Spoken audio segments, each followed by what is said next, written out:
Le football et l'Afrique, une véritable histoire d'amour, une idylle passionnelle même. Et le président de la Ligue Foot 7 de Côte d'Ivoire ne me contredira pas. Il y a un an de cela, ce jeune cadre basé à Abidjan décide de monter sa propre ligue composée d'amateurs du ballon rond. Un hobby qui s'est depuis transformé en compétition sérieuse, de plus en plus suivie sur les réseaux sociaux. Jamal Ouehabi est en ligne avec nous pour en parler ce matin. Bonjour Jamal. Alors pour commencer, la Ligue Foot 7, c'est quoi exactement? Comment est né ce projet?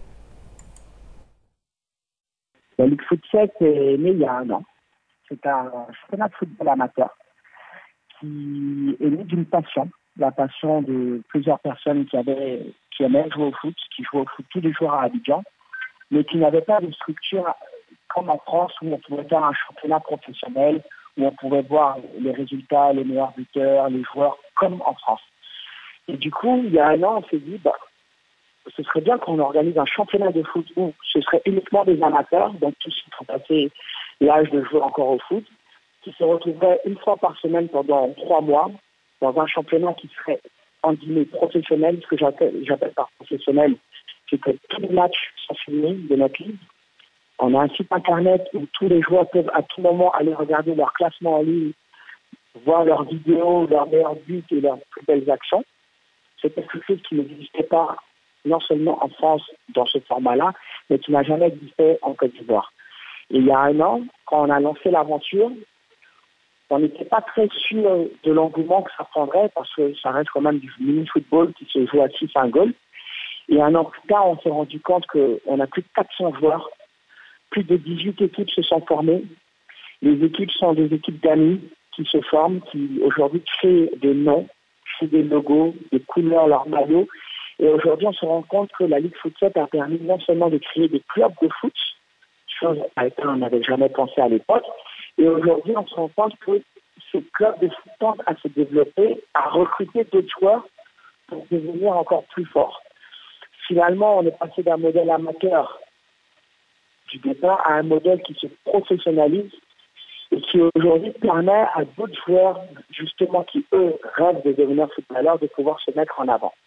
Se mettre en avant à travers les vidéos, se mettre en avant à travers les interviews et tout ce qui se passe dans la Ligue Foot 7. La Ligue en général, ce sont des jeunes cadres dynamiques qui travaillent et qui allient à la fois le boulot le matin et le sport le soir. Alors justement, Jamal Ouehabi, l'aspect professionnel de la Ligue Foot 7 semble limité puisque les joueurs, comme vous l'avez évoqué, ont des emplois. Ils jouent par passion, mais leur participation a des limites. Alors, ce qui est beau dans cette histoire, c'est qu'aujourd'hui, nous sommes dans un modèle où il y a des équipes qui sont composées effectivement de 60% d'amateurs et qui, pour devenir meilleurs, vont recruter des jeunes joueurs qui jouent dans les clubs de quartier. Ces jeunes joueurs sont en général âgés de 17 à 22 ans. Et c'est ces jeunes joueurs, oui, qui s'entraînent tous les jours dans les clubs du quartier et qui veulent devenir professionnels. Ce qui fait que la Ligue Foot 7 maintenant arrive à un mélange d'amateurs et à un mélange de futurs pros qui, justement, au nom du football, jouent ensemble durant 3 mois. Et c'est qu'aujourd'hui, tous ceux qui sont justement dans ces clubs de quartier, qui n'ont pas forcément de visibilité, comme pourraient l'avoir les joueurs de Ligue 1 de Côte d'Ivoire, parce qu'il n'y a pas de télévision dans les quartiers, il n'y a pas de caméra dans les quartiers, ces jeunes joueurs aujourd'hui passent par la Ligue Foot 7 pour pouvoir récupérer des documents, des dossiers vidéo, pour pouvoir les envoyer à des recruteurs en France, à l'étranger. Voilà. Et ce qui fait qu'aujourd'hui, on arrive vraiment à ce niveau où il y a, oui, le joueur amateur qui sait très bien qu'il ne fera jamais plus de football professionnel dans sa vie, mais qui touche également ces jeunes de quartier qui peuvent vraiment se battre tous les jours pour devenir des footballeurs. On arrive à ce mix qui est quelque chose que nous, à la base, on n'avait pas imaginé. Alors pour terminer, Jamal Ouehabi, votre projet a gagné en notoriété ces derniers mois, vous l'avez dit. Quelle est votre ambition pour la suite? À quoi aspirez-vous exactement pour la Ligue?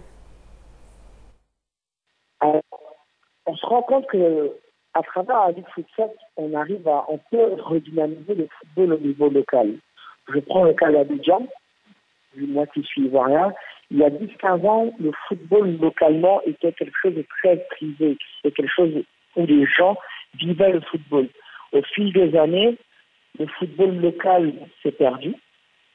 Et grâce à la Ligue Foot 7, on se rend compte que maintenant, on est en train de réveiller justement cette ferveur qu'il y avait, mais de proximité. L'objectif de la Ligue Foot 7, concrètement aujourd'hui, est de conquérir la sous-région et le reste de l'Afrique, et plus tard l'Europe et l'Amérique du Sud. On est dans un modèle de championnat amateur, encore une fois j'insiste, qui n'existe pas dans les autres pays. Le seul modèle qui se rapproche de ça, c'est le football en salle, chose qu'on ne pratique pas encore en Afrique, en tout cas pas régulièrement. Et du coup, la Ligue Foot 7, vu qu'elle ne demande pas non plus d'infrastructures énormes, peut se développer rapidement dans des pays. Il suffit d'avoir des équipements ainsi que les stades qui sont relativement très peu coûteux contrairement à un grand stade, et avoir justement des entités qui, comme nous, pourraient développer professionnellement en guillemets ce championnat et lui donner vraiment une saveur, quelque chose de différent, et lui donner une saveur qui donne vraiment envie aux joueurs de se surpasser, malgré le fait qu'ils restent amateurs, malgré le fait qu'ils restent des pères de famille. Voilà, c'est vraiment ça. L'objectif est de conquérir le reste de l'Afrique et de pouvoir massifier des partenariats avec des grandes marques de sport, parce que je pense qu'on a besoin de mettre en valeur nos sportifs aujourd'hui plus qu'avant.